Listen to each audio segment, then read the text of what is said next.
Good morning from Blackpool, and we're at the Village Hotel, where today we're going to meet Cole OBE, former Managing Director of Blackpool Transport, who's just taken early retirement. And we're going to speak to her and listen to her reflections on 12 years at the helm of Blackpool Transport. Jane was the fourth MD at Blackpool Transport since deregulation, and she has achieved quite a lot, as you might expect, which is reflected in the presentation of the OBE by Princess Anne at Windsor Castle last month. So without any further ado, we'll go inside and meet Jane. So good morning, Jane. Nice to see you after your retirement. And for those of you who don't know, perhaps you could give us a bit of a sketch of Jane Cole before Blackpool Transport. Okay, can do. Lovely to see you, Mike. And I'm not retired yet. I retire on the 31st of May. I've stepped away from Blackpool Transport to give the new MD the opportunity to hit the ground running, Lee Harrison, which he's doing. But for me, I don't think it's going to be retirement. I think this is, just a step to the next phase, really. I found out from the Mail the other day that I've got to be 67 now before I can get my pension, so I'm not retiring. So before Blackpool Transport, 1979, took the entrance exam for British Rail. And in 1979, it wasn't deemed appropriate for a woman to go into a pub on her own. That's how far back we're going. I think it was 1982 when the Equality Act gave me permission to go in a pub on my own and let me buy a house on my own with a mortgage. But anyway, 79 joined British Rail. When the rail was privatised in 1997, I was fortunate to go and work for Virgin Trains as a regional manager. And from there, in 2014, when they lost the contract to First Group, I was able to put myself forward for early retirement from the railway, and I got this job in 2014. So I've been nearly 12 years with Blackpool Transport. So yeah, it's always been transport related.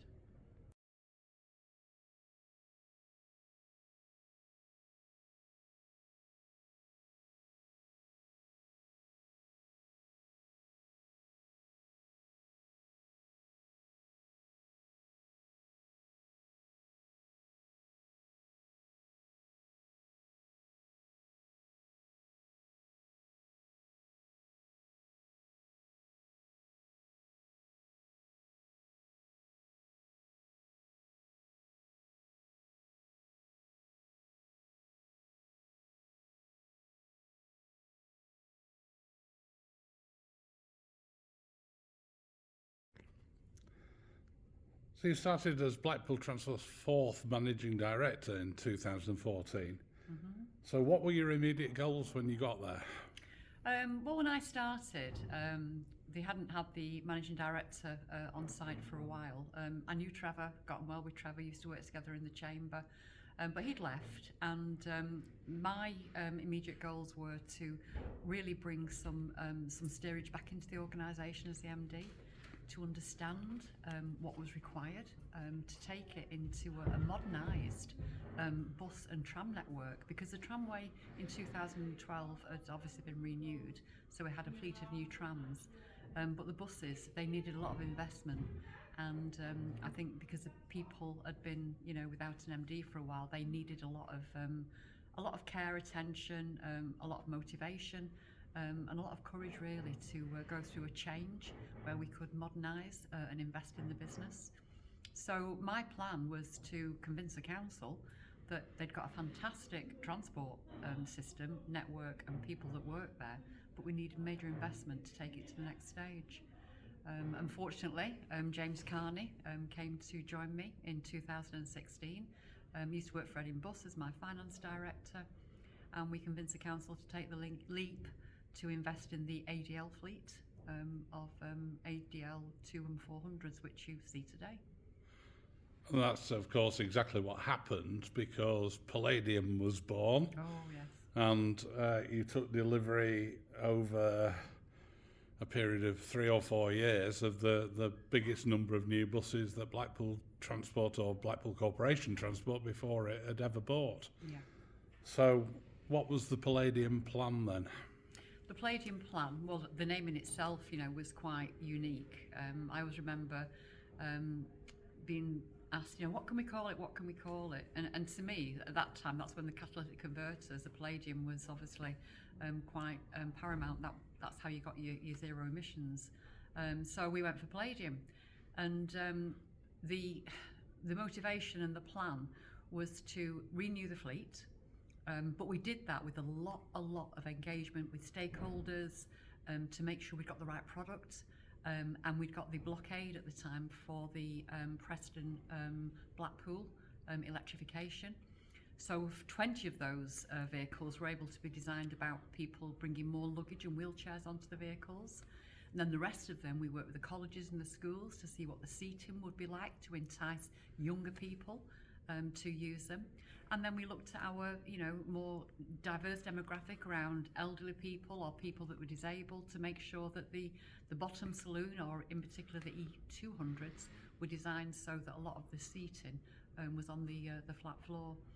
So it was a matter of making sure that we underpin the social and economic need of the town with a bus fleet that was fit for purpose and that could deliver a fantastic experience for the whole of the demographic of Blackpool.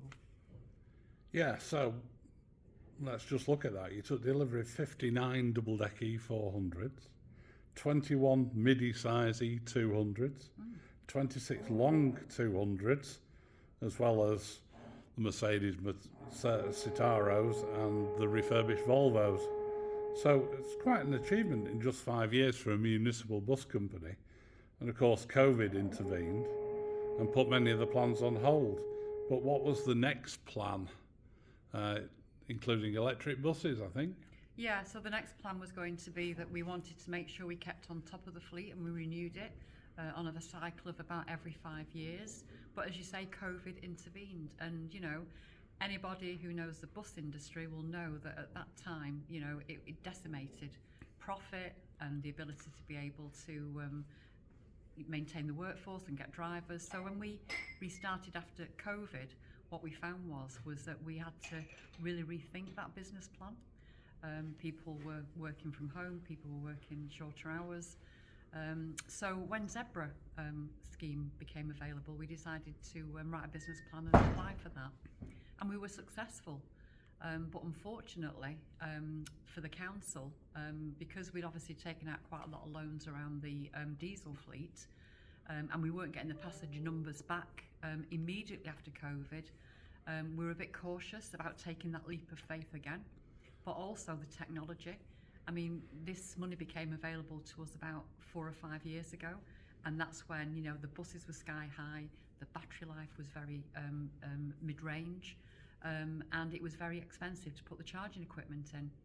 So we stalled, and I think quite rightly.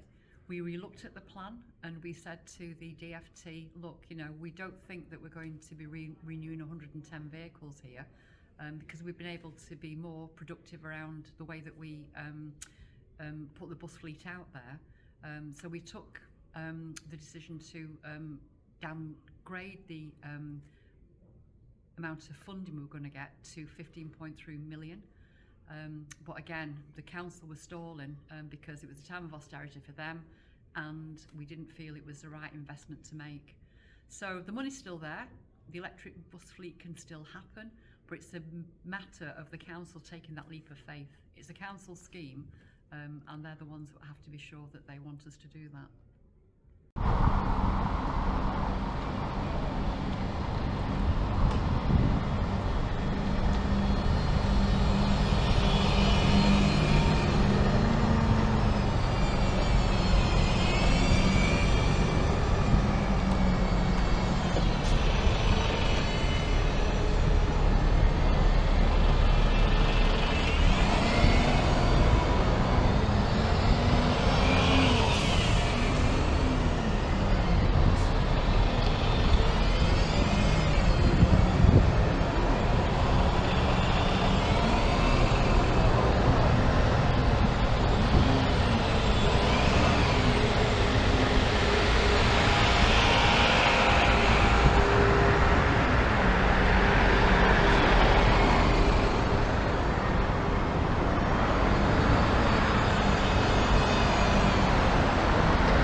I'm extremely proud and privileged to welcome you all here today, and as we officially unveil our 25 brand new Enviro 400 buses.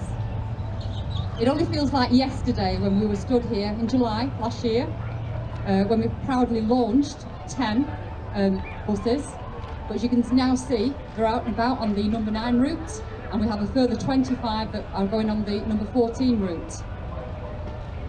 We said it then, and I'll repeat, that this is only the beginning of this magical journey. Alexandra Dennis, our partners, embarked on this journey with them, and the buses last year, they received the highest praise from our drivers, our customers, and our stakeholders. Blackpool Transport were the first operator to introduce a provincial specification for a Euro 400 bus outside London. So we're immensely proud that we, are now able to introduce a further 25. Today marks the second stage of our investment programme, which is supported by Blackpool Borough Council and the Blackpool Transport Board to modernise our bus fleet and provide buses which the residents of Blackpool can be proud of. Alexander.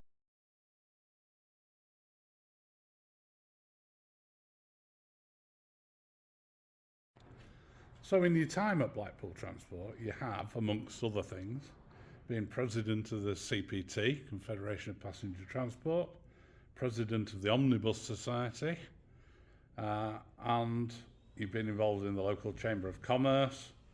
How do you fit it all in? I fit it in because it's my job. You know, I am the managing director of a transport company who has to make sure that, you know, you're continually horizon scanning and you're at the table where there is the opportunity to get grant funding, to be a voice with government, to be a voice with the business sector, and a voice with people like, Transport of the North.